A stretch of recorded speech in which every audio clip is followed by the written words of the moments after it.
आपण पाहत होतो 5व्या पोथी अमृतचंद्राची मुसुटी काढली. सकल उद्भासी असणाऱ्या त्यात मुद्रित असणाऱ्या शब्दब्रह्माची उपासना करून जन्म झालेला. आणखी कसं आहे, समस्त विपक्ष जे आहेत त्याचा नाश करण्यास समर्थ असणाऱ्या शुद्ध अशा व्यक्तीच्या अवलंबनाने उत्पन्न झालेले. आणखी निर्मल विज्ञान घेऊन अंतर्निमग्न पर गुरुप्रसाद युत शुद्धात्मतत्वाच्या अनुशासनाने उत्पन्न झालेले असं आपण पाहिलं. त्याला म्हणायचं आगम भाषेने सांगायचं. अध्यात्म भाषा आता काय सांगतो, अनव्रत संधी सुंदर आनंद मुद्रित संबंध समिदात्मक स्वसंवेदन जन्मा च या कश्चनपि मम आत्मा विभव. आमचा जो आत्म्याचा विभव आहे, वैभव आहे, अनुभव आहे तो कसा आहे, अनवरत संधी सतत निरंतर पाझरणारा सुंदर असा आनंद ज्याची मुद्रा आहे, चिन्ह आहे, लक्षण आहे, ट्रेडमार्क आहे ना. तो कसा आहे, कमंद म्हणजे भरपूर प्रचूर आहे की त्यामध्ये कोणतीही मंदता नाही. कमंद ना, म्हणजे नाही, मंद म्हणजे कमी असणं, कमी काही नाही, भरपूर आहे.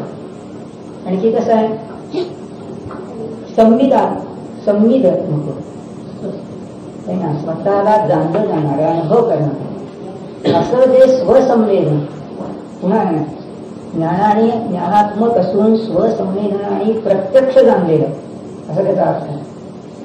तर असं जे काही मी जाणलं आणि जे असं माझ्या आत्म्याचं वैभव आहे, जो माझ्या आत्म्याचा विभव आहे, म्हणजे जे माझ्या आत्म्याचं वैभव आहे, म्हणजे मी स्वतः जो शुद्ध आत्मा अनुभवलेला आहे त्या अनुभूतीच्या बळावर है ना, त्या अनुभूतीच्या बळावर है ना, तेन समजतेन मपी त्या संपूर्णपणे वैभवाच्या द्वारे यम एकत्व विभक्त आत्मानं दर्शवेन.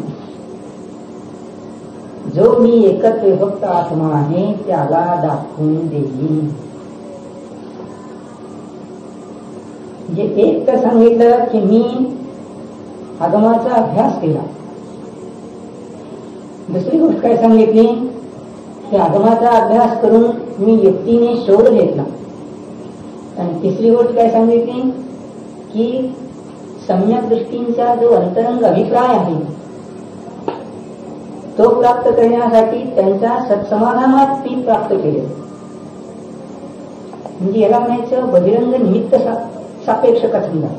आगम भाषेने कथन केलं आणि अध्यात्म भाषेने उपारा दृष्टीने काय सांगितलं की माझी जी स्वसंवेदनात्मक अनुभूती प्रगट झाली, प्रत्यक्ष अनुभव मला झाला, त्या अनुभवाच्या वैभवावर किंवा त्या अनुभवाच्या बलाने मी हा एकच फक्त आत्मा दाखवला. मग असं दाखवत असताना काय करीत आहे, मी त्याच्याशी कटिबद्ध आहे, प्रतिज्ञाच केली आहे की समय प्राभृतच तुम्हाला भेट देईल, शुद्ध आत्माच तुम्हाला सांगेल की जो शुद्ध आत्मा दुर्मिळ आहे, जो परमभोग्य वस्तू आहे, परमभोग घेण्यायोग्य वस्तू आहे, परम आनंदाची वस्तू आहे, तो शुद्ध आत्मा मी तुम्हाला सांगण्यास कटिबद्ध आहे. मग कसं आहे की जगामध्ये कसं म्हटलं जाईल, तेव्हा माहिती मी ऐकली आणि सांगितली पण प्रत्यक्ष मी काही अनुभवलं नाही तर फरक पडेल है ना. मी लोकांकडून माहिती ऐकली तुम्हाला सांगितलं, मी माझं अध्ययन केलं आणि एक माहिती घ्यावयासाठी नोकरी पत्करली आहे म्हणून मी तुम्हाला माहिती दिली. त्याचा आमचा काय संबंध. जसं पेपरवाला एका वेळेस लिहितो, पेपरवाला एखादा संपादक लिहितो, यात लिहिणारी माहिती जी आहे, प्रसिद्ध होणारी माहिती जी आहे, त्याच्याशी आमची तीच मत आहेत असा काही संबंध नाही. आम्ही ती काही तपासून पाहिजे असं नाही, दिले आले दिली छापली. त्याला जबाबदार असणारा हा लेखक जो असेल तो. आम्ही फक्त मासिक चालवतो. तसे आम्ही काय केलं, तिथे टेप रेकॉर्डर सारखं म्हणा किंवा आपल्या पूर्वीच्या भाषेत जर सांगायचं झालं तर पोपटपंची सारखं आम्ही ती माहिती ऐकली, पाठ केली आणि सांगितली. पण कुंद तसं म्हणत नाही. कुंद काय म्हणतात, मी माहितीचा अभ्यास घेतला केला आणि मी स्वतः युक्तीनेही तपासून पाहिलं. युक्तीने तपासून पाहिला. युक्तीने जेव्हा तपासून पाहत आहे त्या युक्तीबरोबर मला परमगुरूंचा अंतरंग अभिप्रायही मी त्याचं तोडून पाहिला है ना. याही बहिरंगात सहजासहजी असणाऱ्या निमित्त साधना काय आहे त्याची सहज माहिती सांगितली. पण ते तेवढंच केलं म्हणून प्रगट झालं असं नाही. तर तिथे काय होईल, ठीक आहे त्यांचा अभिप्राय असा आहे, ग्रंथात जर सांगितलंय तसा त्यांचा अभिप्राय आहे, युक्तीने असं दिसतंय, ठीक आहे. परंतु युक्तीने दिसतंय तर त्याला आणखी बळ कशाचे येते तर प्रत्यक्ष अनुभव येते. म्हणजे उदाहरण पहा, म्हणजे लक्षात येईल. समजा एखाद्या दुकानदाराकडे आपण गेलो आणि त्या दुकानदाराला विचारले की आम्हाला एक पाणी उपसणार, विहिरीतून पाणी काढणार एक इंजिन पाहिजे. मग त्या दुकानदाराकडे गेल्यानंतर माहिती विचारली की कसे काय पास आहे काय नाही. त्यांनी सगळे पॅम्पलेट ठेवले, इतक्या लोकांचे रिपोर्ट्स आहेत, हे असं इंजिन आमचं चांगलं आहे, टिकाऊ आहे, भरीव आहे वगैरे वगैरे माहिती सांगितली. आणि मग त्याला विचारले तुमच्या घरी कोणतं इंजिन बसवलेलं आहे. तर त्यांनी दुसऱ्याच कंपनीचं इंजिन असलेलं तर नाव सांगितलं. मग हे तुम्ही वापरलंय का, तर त्यांनी सांगितलं मी हे काही वापरलं नाही, इतक्या लोकांचे रिपोर्ट्स आहेत आणि ते सगळेजण सांगतात चांगले. एवढं त्यांनी सांगितलं. दुसऱ्या दुकानदाराकडे आपण गेलो आणि त्यालाही विचारलं की आम्हाला एक असा आडातील पाणी काढण्यासाठी इंजिन खरेदी करायचं, रोख पैसे आहेत, काय आहे कसं आहे पण चांगलं पाहिजे.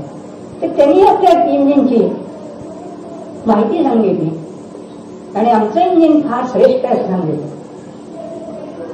माहिती तर दिली, श्रेष्ठ आहे सांगितलं. आणि त्यांनी सांगितले की माझ्या पाठीमागच्या परस्ताराला असणाऱ्या आडावर मी बसवलेलं आहे, गेली 10 वर्ष मी ते इंजिन वापरतो आहे.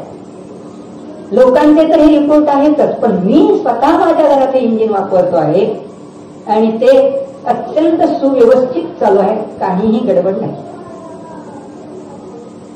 तेव्हा जो त्या ठिकाणी मनुष्य खरेदी करणारा, इंजिन खरेदी करणारा जो मनुष्य आहे, गिराईक आहे, तो काय पाहिजे की या ठिकाणी याने हे इंजिन स्वतः वापरलेलं आहे, म्हणजे माहिती आहे आणि वापरलेलं आहे, म्हणजे अनुभवाचं बळ या ठिकाणी जास्त. दृढपणे खात्री आहे. लोक वापरतात हे ठीक आहे, पण मी स्वतः वापरून पाहिलं आहे यात काही विशिष्ट. जसं कुंद भगवान म्हणतात की मी स्वतः आत्मानुभव घेतलेला. सम्यक आणि जीव काय सांगतो की मी स्वतः अनुभव घेतलेला आहे, माझ्या अनुभूतीच्या बळावर सांगतात.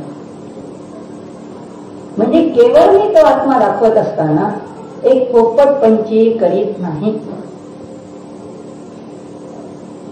किंवा केवळ एक त्या गुरुनी सांगितलेलं आहे, युक्तीने शोधलाय, बहिरंग रूपाने शोधलाय म्हणून सांगत नाही. तर युक्तीने शोधलेला आहे, युक्तीने शोधणे म्हणायचं परोक्ष ज्ञान. आणि स्वसंमेलन केलं प्रत्यक्ष ज्ञानाने, प्रत्यक्ष अनुभवाच्या बळावर मी सांगतो आहे, कथन करतो आहे. म्हणजे इतकी त्यांची स्वतःची भावना त्यात अभिव्यक्त होते आहे की यात कोणतीही चूक नाही, यात कोणतीही चूक करीत नाही. खात्री इतकी जबरदस्त आहे की त्यात पुन्हा मागं पुढं काही पाहण्यासारखं काही राहिलेलं. पुन्हा काय सांगतात, किंतु यदि दर्शेय तदा स्वयमेव स्वानुभव प्रत्यक्षेण परीक्ष प्रमाणिक कर्तव्य आणखी जोर दिला आहे. किंतु आहे ना, परंतु यदि जर मी हे दाखवून देईन, दर्शयेन, हा आत्मा एकत्रित आत्मा मी तुम्हाला दाखवून देईन, तदा त्याच वेळेला तुम्ही काय करा, स्वयमेव, दुसऱ्याच्या आधीन नाही, शब्द महत्वाचे दिले, स्वयमेव स्वानुभव प्रत्यक्षाने परीक्षा करून प्रमाण करा, खरं खोटं ठरवा, निर्णय करा. हे सगळे शब्द महत्वाचे आहेत है ना. मी स्वतः तर अनुभवलेला आहेच आणि अनुभवाच्या बळावर तुम्हाला तो शाश्वत शुद्ध आत्मा जो परम भोगनीय वस्तू आहे तो दाखवून देईल, जी जगात दुर्मिळ आहे, येथे तिथे मिळत नाही, जी जगात दुर्मिळ आहे ती वस्तू तुम्हाला दाखवून देत आहे, ती तुमचा स्वाधीन करीत आहे, त्याचा संकेत करीत आहे.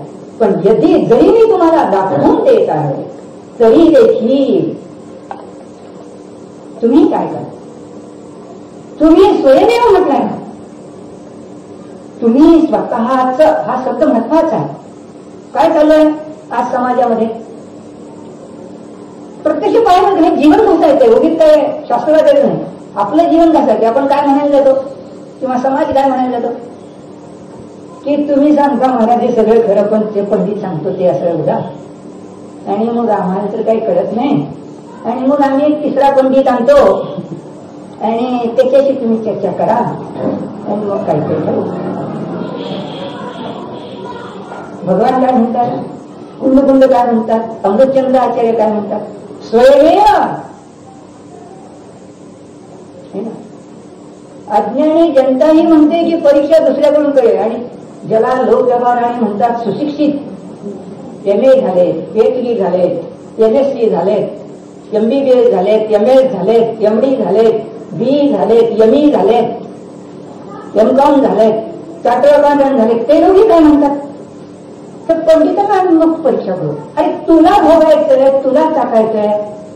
बायको करताना काय विचार केला, पोरगी शोधताना विचार केला की भावाला सांगितलं तुम्ही नाही शोधायचे, चुकून आहे ना. पूर्वीच्या एखाद्या पटडीतला असला तर गोष्ट वेगळी, पण आधुनिक विज्ञानाचा पोरला तर काय म्हणतो, बाबा तुम्ही नाही बघायचं, जिच्याशी मला जीवन घालवायचंय, जिच्या बरोबर मला सहयोगी म्हणून राहायचंय, तिची पारख मी माझ्या दृष्टिकोनातून करेन, तुम्ही नाही करायचं. तुम्ही सहयोग द्या, तुमचे रिमार्क्स जरूर द्या, पण मी निवडेन ती. मुलगी काय म्हणते पिताजीना, हुंडा द्या बाबा, द्यायचा असेल तर द्या, पण मी मुलगा निवडेन. त्यावेळेस सुद्धा सीता केलं नाही का सीतेने, आत्ताच्या पोरीने केलं तर काय विशेष आहे का, काही वाटायचं काही कारण नाही है ना. यांनी स्वतःची है ना जी भावना आहे ती व्यक्त केली नाही का पिताजीजवळ, जीवनदायी चरित्रात वाचा, कितीतरी पूर्ण कशी दिली आहे, स्वयंवर झालेली आहे. म्हणजे मुलगा जो आहे ज्याच्यावर मला जीवन कंठायचं आहे ना, ज्याला मी पती म्हणून निवडणार आहे, त्याची मी परीक्षा करेन. श्रेणी पूर्णत्वाचा आहे की नाही. श्रेणीचा बरोबर ते शेठजी चाललेच असतात, नंदेचे वडील. पण नंदा जी आहे तेलंगणातली आहे, नंदा लांब दूरची नाही, तेलंगणातली आहे नंदा. मग नंदा काय सांगते, नंदा सांगते की माझा पती मी निवडून घेईन, कसं नाही घेईन. बाबा सांगतात असा असा पोरगा बरोबर आला होता, बसवलाय त्याला, पण मला तो वेडसर वाटतो, पोरगा दिसायला फार सुंदर आहे बेटी बाळा, फार सुंदर आहे, अगदी चांगला आहे, पण बोलणंच त्याचं विचित्र आहे. मग घरी आणावं हे विचारात मी पडलो, मुलगा सुंदर आहे पण तुला पटेल की नाही. बापाला माहिती आहे की मुलगी हुशार आहे, आपली मुलगी देखणी आहे, रूपवान आहे, सुंदर आहे, पण तिलाही तसाच अनुरूप पाहिजे आणि तिची इच्छाही पूर्ण करायला तयार आहे की तिला पसंत असेल त्याच्याशी. एवढी बळजबरी नाही देणार कोणाच्या घरात बांधणार. सुसंस्कार युक्त आहेत, स्वातंत्र्य होतं. लोकांना वाटतं स्वातंत्र्यच नसेल, पण दिनधर्मात सगळीकडे स्वातंत्र्य स्वातंत्र्य होतं. मग तिने विचारलं, मग माहिती सांगा म्हणते, ती सगळी कथा तुम्ही वाचायची, मी थोडक्यात सांगायची है ना. ते विचारलं की असं रस्त्याने चालले होते, असेच दिवस असतील, ज्वारी आलेली होती, भरघोस फुरडा चांगला आलेला होता. तर तो विचारतो त्या शेती गावात, विचारतो की म्हणतोय शेत खाल्लंय की खायचं है ना. दुसरीकडे गेला तर म्हणे पाण्यातून चाललाय, तर म्हणजे पाण्यात जोडे घेऊनच गेला. झाडाखाली बसला, आता झाडाखाली सावली आहे, पण तरी सुद्धा म्हणे तिथं पानं जी पडली होती त्या पानाला काड्या लावून त्यांनी त्याची पत्रावळी तयार करून छत्तीसारखं वापर करून डोक्यावर धरून बसला. म्हणजे असं ते विचित्र पोट आहे. म्हणजे एवढी सावली असताना उन्हात चालत होता, पण सावली असताना म्हणजे कोणाच्या छत्ती धरून बसलाय. असे वेगवेगळे प्रेत चाललाय. तर त्याला विचारलं है ना, ते आहे तिथे एक मजेदार प्रश्न विचारला, असं की तिने विचारलं का नाही.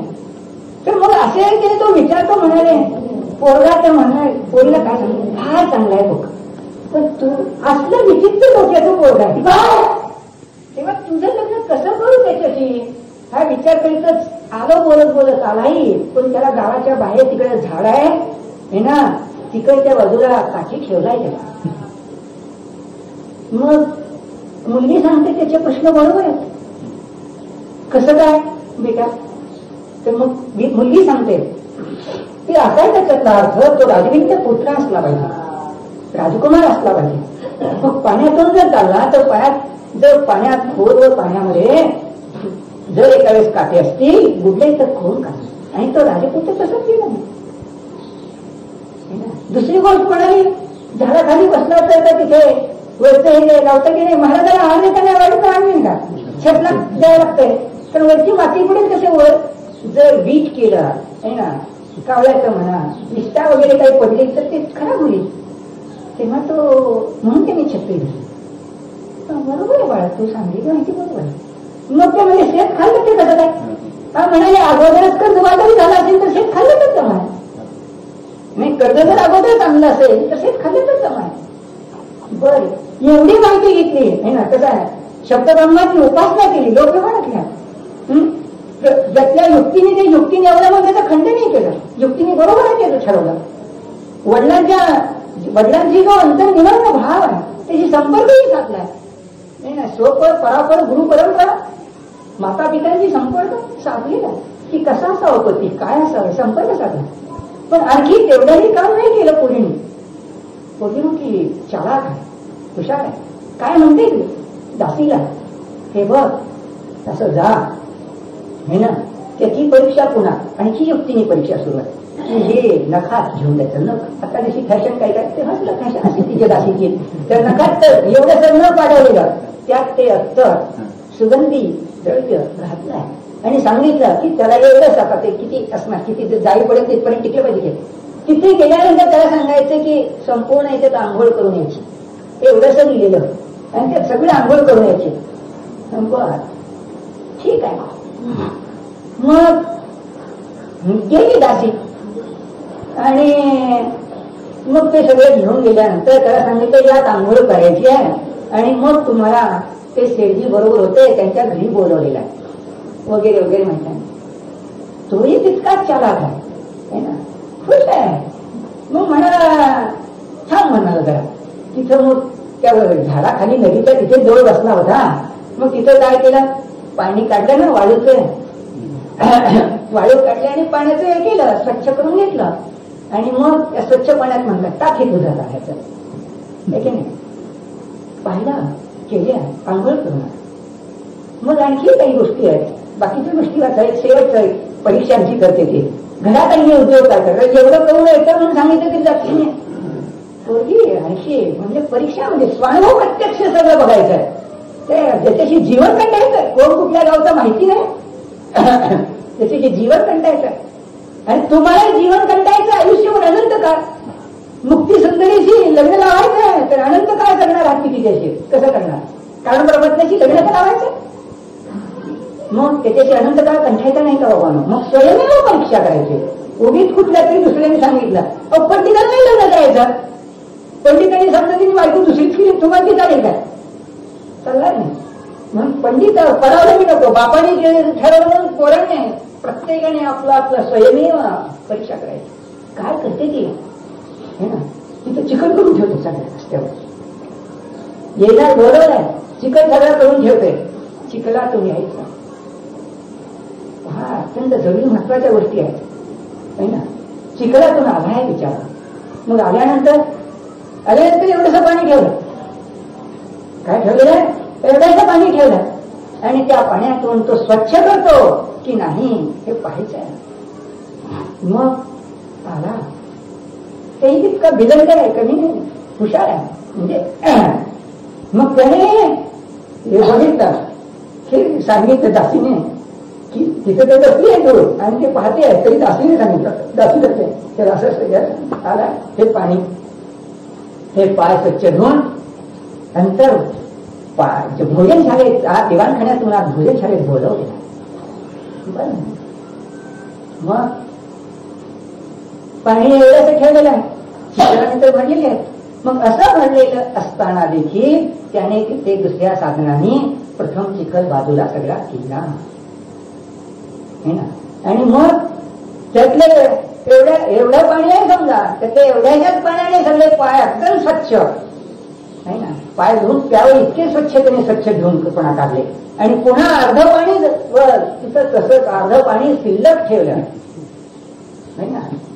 म्हणजे मग गेल्या मग त्यातून दाखवून दिलं तिने बापाला की जो ज्याच्या गळ्यात मला मी निवडणार आहे तो असा काटकसरी आहे. उगीच काहीतरी उद्यापट्टी करे, नाहीतर कोणातरी पोरात सुंदर दिसला गळ्यात बांधला आणि उद्या त्याला लाखाचे 12,000 करून ठेवले तर काय करायचं? जीवन कटायचं. मग आमचा हा ध्रुव कसा आहे ना, ध्रुव कारण परमात्मा, त्याच्याशी आपलं जे जीवन जगायचं त्याच्याशी म्हणतात स्वयमेव परीक्षा. म्हणजे स्वानुभव प्रत्यक्षेनं या गर्दीत सगळं आलं. माहिती घ्या, त्याच्यातील युक्तीने शोधा आणि त्याची माहिती देणारा तर मी बरोबर गुरुवाला अनुभवाला सांगतोय, अंतर्निमग्न असणारा सांगतोय, मी दुसरं काही नाही. मग तिसरी गोष्ट स्वानुभव प्रत्यक्षानं तू प्रयत्न करून शोधून घे, अनुभव करून खात्री करून घे. शब्द सगळे महत्वाचे आहेत. स्वानुभव प्रत्यक्षाने, प्रत्यक्षाने तुटले होते, स्वानुभव प्रत्यक्षाने प्रमाणे करायचा. म्हणजे परोक्ष वृत्तीने पर्यंत चालत नाही. परोक्ष केला असेल तरी फसवेली करायला, पण प्रत्यक्षाची अनुभवाची खात्री काही विशेष आहे. म्हणून पंडिताच्या स्वाधीन जीवन देऊ नका बाबांनो है ना. जे जे काही अध्ययन करणार, जे जे खरं आनंद भोगायचा आहे तो स्वतः परीक्षा करा, स्वानुभव करा, शोधा. बाजारात गेल्यानंतर कापड जसं 10 ठिकाणी पाहता, शोधता, आपल्याला काय योग्य दिसते याची परीक्षा करता, तसंच तिथे नाही मग दुसऱ्याचं मत ऐकलं तरी आपलं मत पक्क, आपलं जे असेल ते खरं. तसं येथे आपण स्वतः परीक्षा करा. उगीच सांगीवांगी नको, पोपटपंची नको, परोक्षता नको है ना. परोक्ष गोष्टी पाहिजे, युक्तीने शोधा आणि प्रत्यक्षही शोधा. प्रत्यक्ष शोधाल तेव्हा परीक्षा करा. आणि परीक्षा केल्यानंतर खात्री काय आहे? कुंडकुंडाना खात्री ही आहे की जेव्हा तुम्ही स्वानुभवाने खात्री करून घ्याल तर बरोबर अनुभवच झाला असेल तेव्हा चूक काही होणार नाही.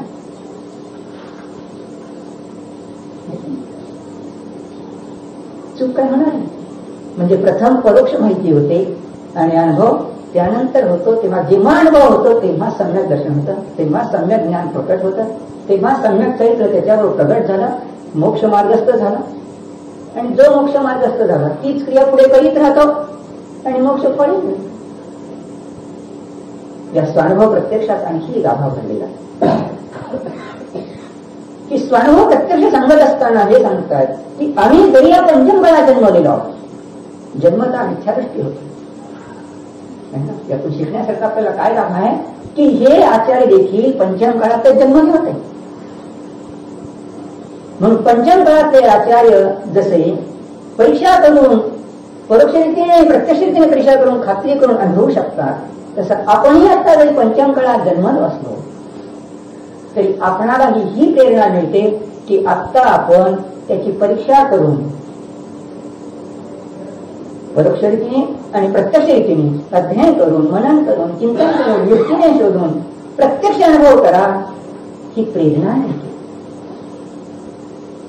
आपल्याला स्वतःला अनुभव करता येतो. म्हणजे पंचम काळ आहे म्हणून स्वानुभव होत नाही असं सांगत नाही. काय सांगतात? स्वानुभव होतो. म्हणजे जी काही लोकांच्या मध्ये आवई उठवली जात आहे ना, जो उगीच डोंगर रचला जात आहे की या पंचम काळात अनुभव होत नाही. गृहस्थी तर अगोदरच काय त्या बायका पोळात अडकलेला ना, पण मुली त्याची वर्ग देखील काय करू लागला, तिथूनच त्या गृहस्थी सतत बोलू लागल्या की अनुभव होत नाही. चुकीच सांगू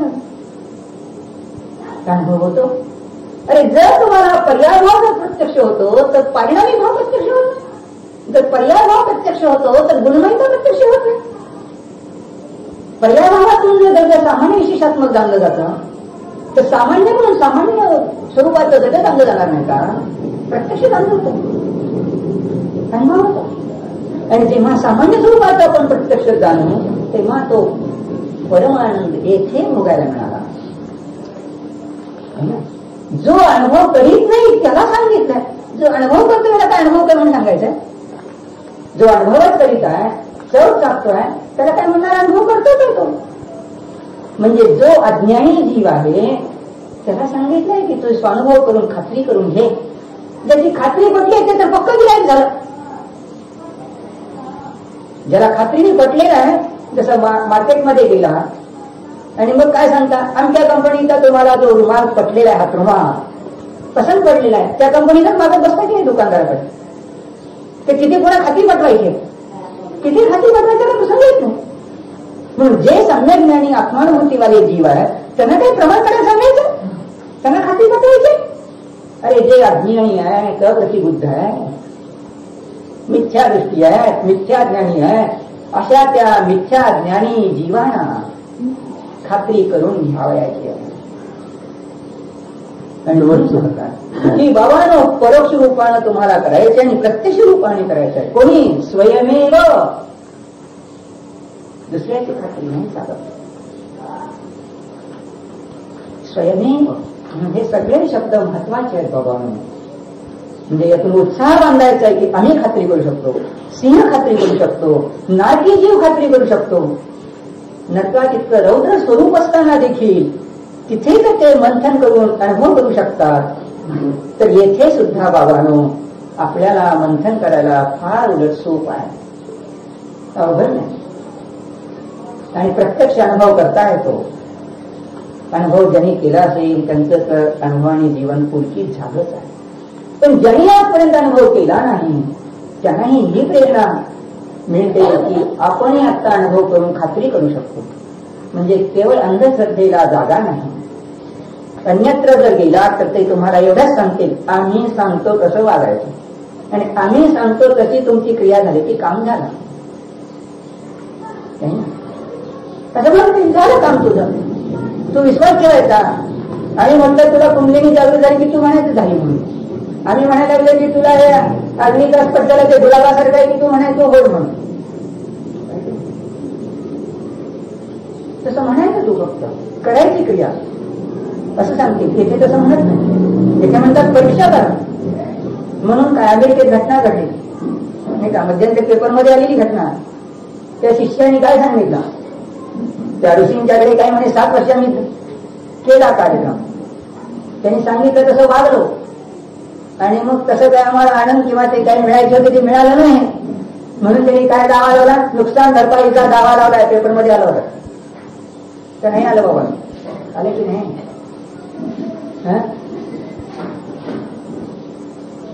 नुकसान भरपाईचा दावा लावला. तिकडे त्यात काही नाही, बोगस दिली सगळी. पण येथे काय म्हणतात, आपल्याला येथे म्हणतात तू आमच्याकडे येताना प्रत्येक गोष्ट तपासून घे आणि मग आत पाऊल टाक. है ना. येथे प्रत्येक गोष्ट आम्ही जी जी माहिती सांगतो ती अगोदर तपासून घे आणि तपासून घेतल्यानंतर खात्री पटे तेव्हा तुझं तू जीवन संपूर्ण समर्पण कर. आणि तू करतीलच यात आम्हाला काय संशय नाही, त्यात विपरीतता नाही, अनध्यासन नाही, अज्ञान नाही, आम्हालाही खात्री आहे. पुढे तर एका ठिकाणी सांगतात, जसं एकाला म्हणतो की नाही तुझी आमची ही खात्री कुठली नाही तर मिशी उतरून देईल, जीभ कापून टाकेन, नाव बदलून टाकेन. कसा अमृतचंद्र आचार्य सांगतात, जर ही तुला नवीन भागज्ञा जर कळाली आणि अनुभूती झाली नाही तर माझं नाव बदलून टाक, अशा भाषेत सांगतात. पुढे आहे एक श्लोक कसा ना, इथे सुद्धा तेच सांगतात. इतकी खात्री जमत असतं की आम्ही युक्तीच्या बळावर तर शोधला आहेच, पण प्रत्यक्ष अनुभूतीच्या बळावर शोधलेला.